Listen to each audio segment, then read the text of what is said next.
Halo semuanya, perkenalkan nama saya Amanda Devina, NIM 233131027. Hari ini saya akan jelaskan dengan bahasa sederhana mengenai putusan Pengadilan Niaga Jakarta Pusat nomor 48 Perdata Khusus Pilot tahun 2014 tentang kenapa PT Mandala Airlines dinyatakan pilot atau bangkrut secara hukum. Nah, biar gampang, kita bagi jadi 3 bagian ya. Yang pertama itu kronologi. Mandala dari awal berdiri sampai bangkrut. Dan yang kedua, jalannya sidang. Siapa yang ngomong apa di pengadilan. Dan yang ketiga, analisis. Kenapa hakim akhirnya putuskan pilot sesuai Undang-Undang 37 tahun 2004. Kita ke bagian yang pertama dulu, yaitu kronologi kasus. Mandala Airlines itu maskapai lama banget. Berdiri sejak 17 April 1969. Kerjaannya nerbangin penumpang domestik dan internasional. Izinnya lengkap dari Kemenhub, TDP, NPWP, jadi legal 100%. Tapi punya izin lengkap aja nggak cukup kalau keuangannya berantakan. Nah, pada tahun 2011 Mandala udah hampir bangkrut. Terus mereka pakai cara namanya PKPU. PKPU itu kayak tunda bayar hutang dulu, biar dikasih waktu damai sama kreditur. Waktu itu utangnya diubah jadi saham. Singkatnya, kreditur jadi pemiliknya. Nah, masalahnya setelah PKPU selesai 2011, bisnisnya nggak pulih dan cash flow tetap minus. Terus kenapa 2014 Mandala mutusin mempilotkan diri sendiri? Ada 4 penyakit utama. Analoginya kayak badan ya. Nah, yang pertama, biaya servis pesawat mahal banget karena sewa, bukan punya Mandala sendiri. Dan yang kedua, biaya aftur naik sejak 2008. Ini kayak harga bensin naik, tapi ongkos ojek gak naik. Nah, yang ketiga, biaya operasional numpuk, kayak gaji, bandara, maintenance. Dan yang keempat, rupiah melemah ke US dollar. Padahal 70% biaya Mandala bayar pakai US dollar. Tapi jual tiketnya kan pakai rupiah ya. Nah, akibatnya tanggal 1 Juli 2014 Mandala stop terbang total. Terus 6 November 2014 Direksi Mandala lapor ke Pengadilan Niaga Jakarta Pusat yang isinya itu, "Yang mulia, kami nggak sanggup bayar utang, kami minta dinyatakan pilot." Nah, ini namanya permohonan pilot oleh debitur sendiri. Dan di surat pilot itu, Mandala ngaku punya utang ke 7 kreditur. Nah, contohnya ke PT Duta Kaliangga yang sebesar 18.000 US dollar dan ke PT Praksis sebesar 65 juta rupiah, ke Hanafiah Punggawa sebesar 3.300 US dollar. Nah, yang paling gede di Roar Aviation yang sebesar 100 juta Singapura dollar dan 111 juta US dollar. Jadi unsur punya banyak kreditur udah kebukti dari awal ya. Nah, yang bagian 2-nya nih, jalannya sidang. Di sidang itu datang 5 saksi dari pihak kreditur. Salah satunya itu ada Lee Lik-hin dari Roar Aviation bilang, "Iya, Mandala utang kami gede banget.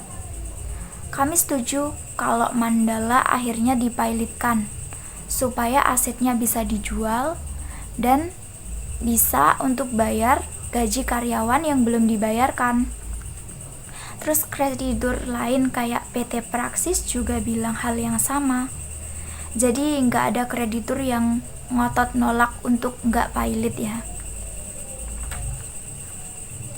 Tapi Dewan Komisaris Mandala keberatan. Mereka ngasih 2 alasan. Nah, alasan pertama, katanya direksi Mandala udah mundur sejak 17 Desember 2014. Jadi yang ngajuin pilot 6 November itu dianggap gak berwenang lagi atau cacat hukum. Nah, alasan keduanya nih, katanya ada investor mau masuk ambil 55% saham Mandala dengan harga 0 rupiah. Dengan syarat investor yang bayar semua hutang. Jadi Mandala bisa bangkit lagi. Kita ke bagian 3 ya. Analisis putusan hakim. Nah, hakim itu kerjaannya ngecek udah memenuhi 3 syarat di pasal 2 ayat 1 Undang-Undang 37 tahun 2004 belum? Di sini ada 3 syarat ya. Yang pertama, ada 2 kreditur atau lebih. Dan ini udah kebukti dari awal tadi. Yang disebutkan ada 7 kreditur. Nah, yang syarat kedua, ada hutang jatuh tempo yang nggak dibayar. Ini juga udah kebukti.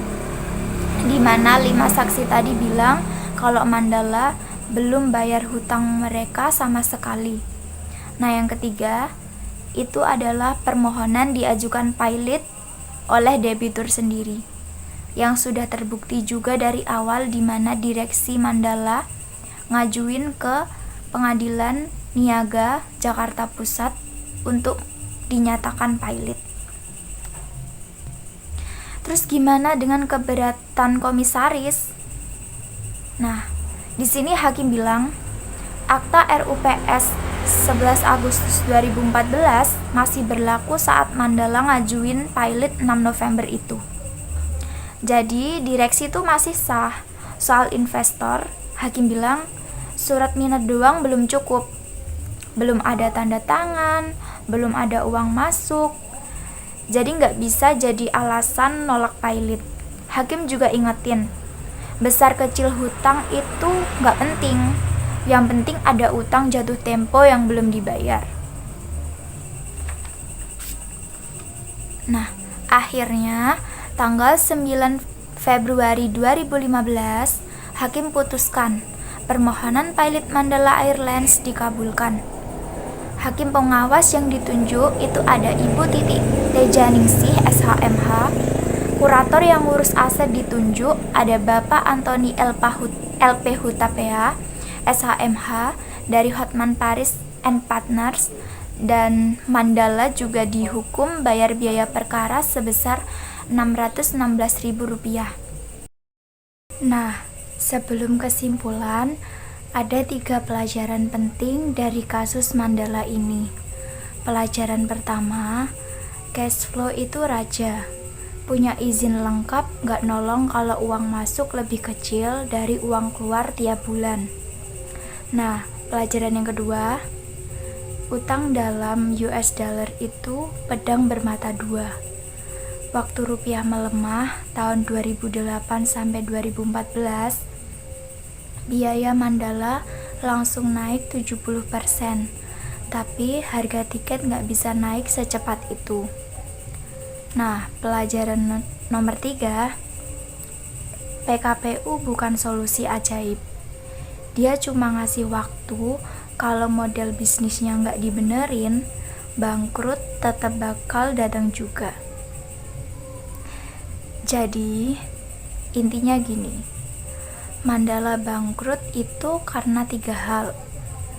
Yang pertama karena cash flow yang selalu minus, terus utang dalam bentuk US dollar yang kebanyakan, dan PKPU yang gak dibarengi sama perbaikan bisnisnya. Hal-hal tersebutlah yang menjadi penyebab akhirnya Mandala Airlines bisa pilot. Dan 3 syarat pilot juga sudah terpenuhi. Terus hakim gak punya pilihan lain juga. Nah, kesimpulan dari saya, PKPU itu kayak ICU. Kalau pasiennya masih bisa pulih, ICU bakalan nolongin. Tapi kalau bisnisnya udah nggak viable alias nggak bisa hidup, pilot itu justru lebih baik, lebih cepat, lebih pasti, dan melindungi hak kreditur. Terima kasih sudah nonton. Kalau video ini membantu, jangan lupa share, like, dan subscribe ya.